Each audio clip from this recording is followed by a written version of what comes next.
고통받는 풋살권 언제까지 참아야 하나? 수원의 한 주택가 한복판에 풋살장이 만들어져 인근 주민들이 소음과 불빛 공해 때문에 몸살을 앓고 있습니다. 경기도 수원시 장안구 어느 주택가에 자리 잡고 있는 풋살장.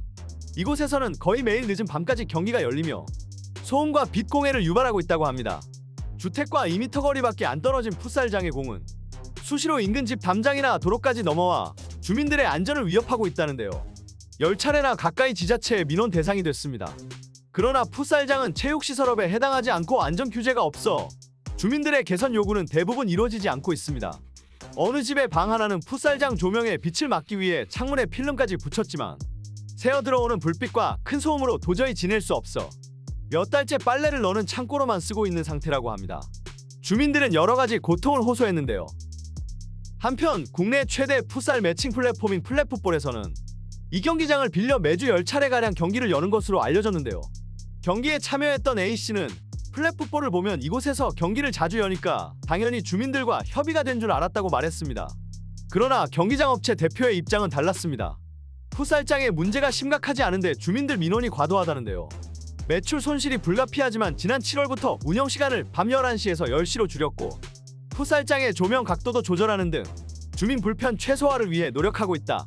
실제 경기 소음은 오토바이나 트럭의 소음보다 작은 생활 소음에 지나지 않고 악성 민원인의 경기 방해 행위로 우리도 매출 피해가 크다. 업무 방해죄로 민원인을 신고한 상태라고 말했습니다. 이러한 문제는 불과 몇 달 전에도 있었습니다. 지난 2023년 9월 19일 성화 다한채 아파트 입주자 대표회의는 청주 서원구청 앞에서 집회를 열고 아파트 맞은편 풋살장에서 발생하는 빛 공해와 소음 공해로 도저히 살 수 없다며 피해를 호소했었는데요. 이들은 풋살장에서 새벽까지 사람들의 환호 소리가 터져나오고 아파트를 비추는 조명은 방에 불을 모두 꺼도 집안을 환하게 비춰 도저히 잠을 잘 수가 없다.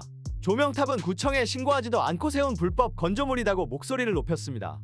이곳 풋살장과 아파트 사이의 거리는 불과 70m인데다 불을 다 꺼도 풋살장의 조명이 천장을 따라 부엌 안쪽 안방까지 들어올 정도였습니다. 풋살장이 개장된 지난 8월 초부터 현재까지 구청과 시청엔 약 100건의 소음과 빛 공해 민원 신고가 접수된 것으로 파악됐습니다. 경기장 업체 대표는 풋살장 공사를 할 때까지만 해도 이 정도의 피해가 발생할 줄은 몰랐다. 조명의 각도를 지면으로 낮추는 공사를 진행 중이며 영업시간도 새벽 1시에서 자정으로 단축했다고 주장했습니다. 늦은 밤에 사람이 발생시키는 소음은 현행법상 규제할 수 있는 방법이 달리 없는 것으로 전해졌는데요.